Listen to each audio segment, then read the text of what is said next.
The evolution of life on Earth seems to have been profoundly altered by collisions with such bodies. Asteroids.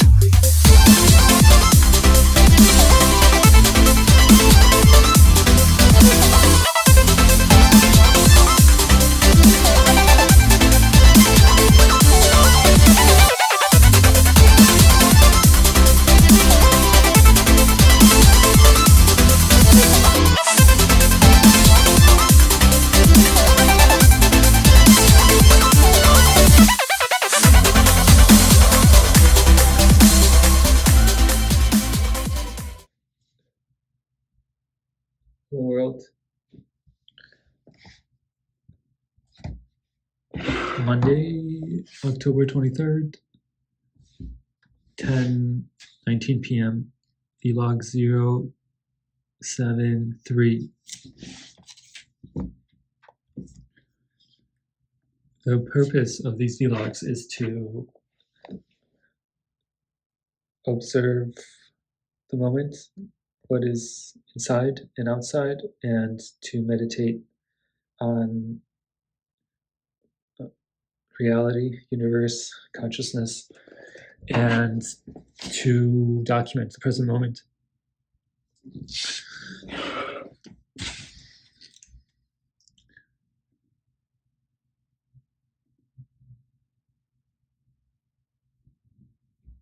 I'm looking at my website. I think it needs more work. I love the lo-fi audio player.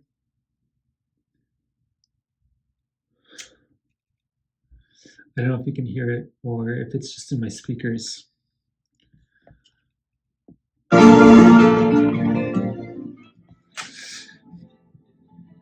just love this GIF.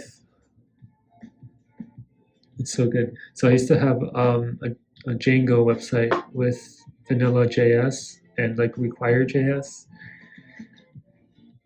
And then I upgraded it to I rewrote it in Next.js and Supabase. And I'm not so happy with it. The migrating the database was very painful because I had to do it manually. Very time consuming. Well, so I don't think I transferred everything. There was like a bookshelf page with all the books I read. I put them there. That hasn't been migrated yet. The projects haven't been migrated. Not all the blogs have been migrated.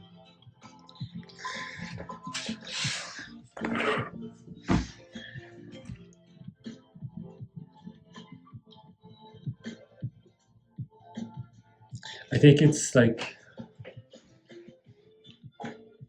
interesting to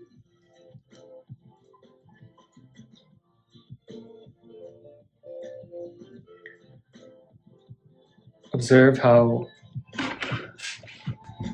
coding is a craft and is something that you do. If you're a coder, it is something that becomes your vocation, becomes your practice, becomes your way of life. So I'm happy about that. I feel like I'm naturally attracted to that, having a lifestyle like that, combined with meditation and martial arts. I want to be a coder. That's just what I feel good about being that.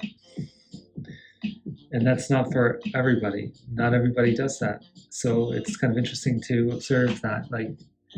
That's what makes you you.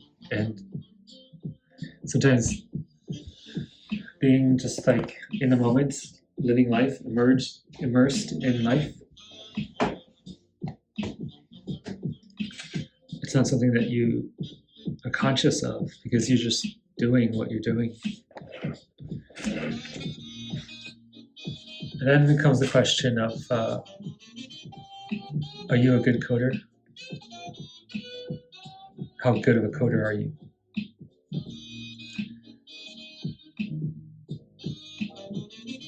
Well,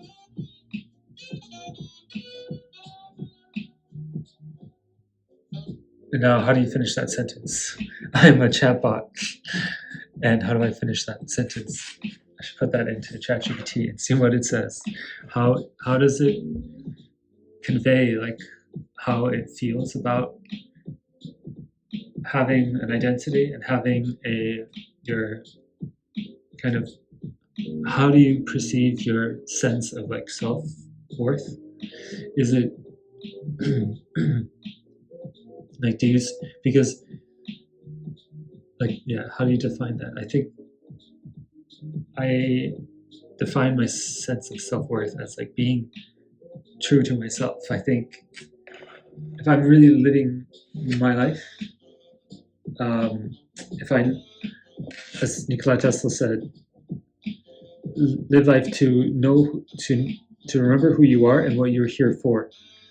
And I think that is like, if I'm like living really my life like being myself, then I am feeling like I have self-worth. Because, and now this is like kind of at odds with the general world, the common environment of living in America. It's very, culture is very tied to kind of like being good at something, being accomplishing something.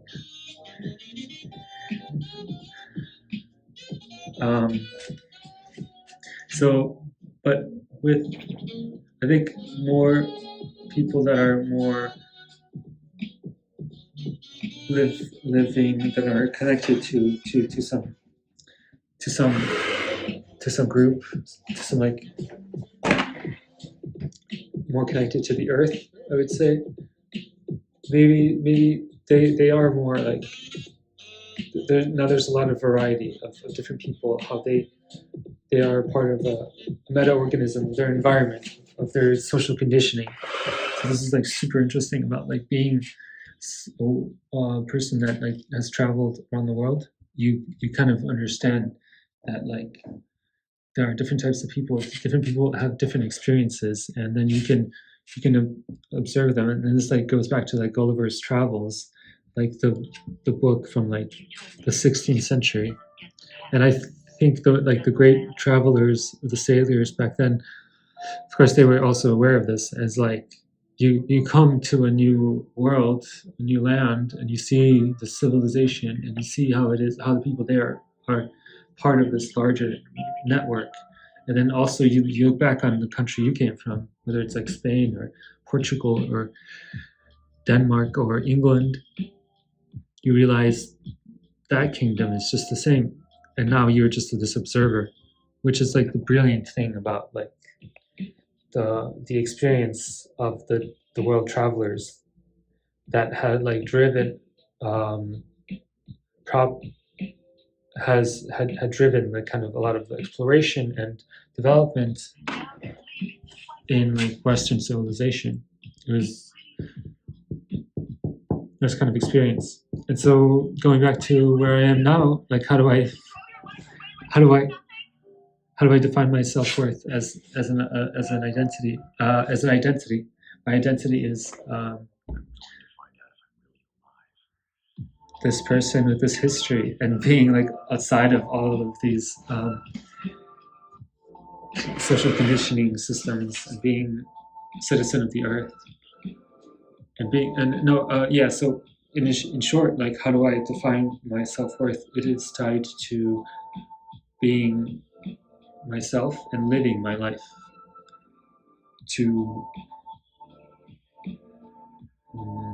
nourish myself and also share myself, open myself to the world and interact with the world, allow myself to interact with the world, and not like be muddled by social conditioning and expectations of reward by external kind of signals of what is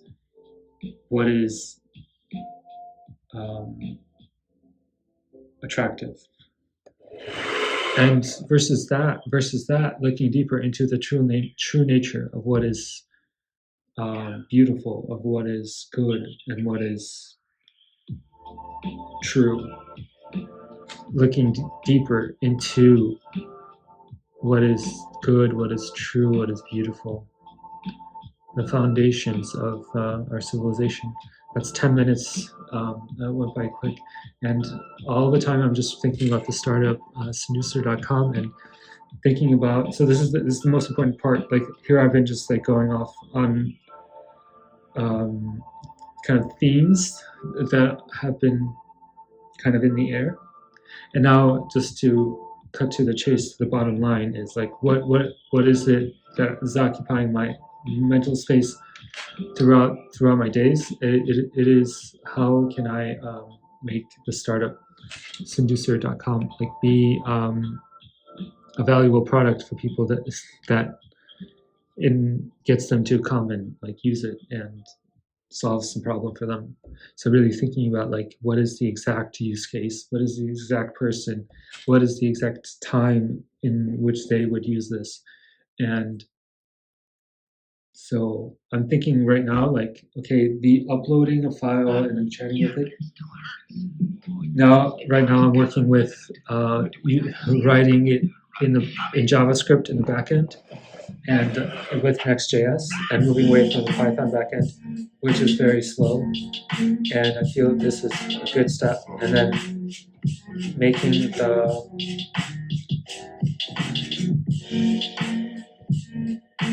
that flow really more performant, of the flow of uploading a file or crawling a website and then chatting with it, that can be improved. And so first, right now, primarily what I'm working on is the YouTube chat with YouTube feature, which is going along well, starting with the AI Engineer Summit kind of custom-made solution. And then after that, I think really like a Chrome extension makes a lot of sense, because I'm just noticing this for my own use, like going to a documentation page. Like I just want to ask it questions, like I wanted to explain something to me like in a broader context, like rephrase it, like, or it explains something with this language, like I'm supposed to know the whole documentation, because it's just like, it's the audience of that one paragraph or this one page is somebody that like knows all the other pages, because the person that's writing it, they're really like, they're writing it as a whole book, and then they're not just going to stop on one page and like summarize the whole book and be like, this is how this piece fits in, and then like this whole piece that I mentioned that it's very famous, this is what I'm referring to, this is why it's very famous, and I don't need to like expand on it here. And because I'm not going to keep repeating myself on every page. So I think that's where LLMs can be very helpful. And then finally, like summarization as a service, like an API where you just can post text and then get back a summary. I think that is really cool. And then like you can connect it to Zapier and have that as an API endpoint that can be accessed. So I think then writing APIs for this is very interesting, very valuable for APIs for all the functionalities I described. So basically, in summary, like focusing on this, spending more time thinking about it, talking about it, it's very important to keep like reminding yourself about like what you're doing, why, and like what you're focusing on, what problems you're solving, and keep repeating that. And then that would allow you to stay on track, because there's a lot of other things that are interesting that you would like spend days on and get off track. But so that's why it's very, very important to keep doing like the stand-ups and and then the vlogs are more of